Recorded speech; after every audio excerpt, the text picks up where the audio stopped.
64वे राष्ट्रीय चित्रपट पुरस्कार नुकतेच जाहीर झालेत। यावर्षी राष्ट्रीय पुरस्कारांमध्ये मराठी सिनेमांनी आपली मोहोर उमटवली आहे। सर्वोत्कृष्ट सिनेमा या विभागात सुमित्रा भावे आणि सुनील सुक्थनकर दिग्दर्शित कासवने सुवर्ण कमळ पटकावत पुरस्कारांची ही शर्यत जिंकली आहे। याच निमित्ताने सुमित्रा भावे यांच्याशी बातचीत केली आहे आमचे रिपोर्टर अमोल कविटकर यांनी।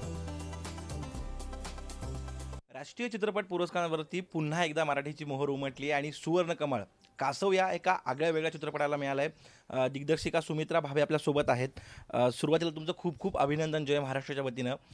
काय नेमकी एक पहिली प्रतिक्रिया आहे, कारण चित्रपट बनवणं एक आव्हानात्मक असतं, तितक्या दर्जाचा होणं आणि तो एखाद्या पुरस्कारापर्यंत पोहोचणं, थेट सुवर्ण कमळ, काय नेमकी प्रतिक्रिया?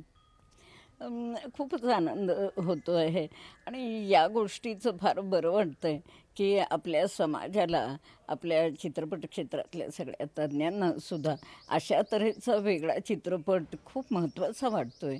तो लोकांच्या समोर जावा आणि त्याची खास नोंद व्हावी इतिहासामध्ये असं वाटतंय।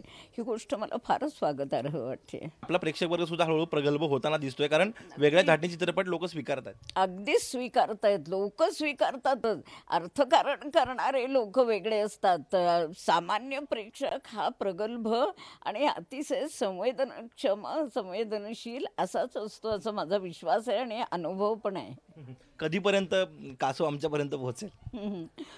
लवकरात लवकर पोहोचेल, कारण पुन्हा हेच आहे की पाठबळ मिळायला पाहिजे तो प्रत्यक्ष लोकांपर्यंत पोहोचवण्यासाठी। तो तसं पाठबळ मिळालं तर नक्कीच लवकर पोहोचेल। धन्यवाद सुमित्रा, या सगळ्या सविस्तर बातचीतीबद्दल।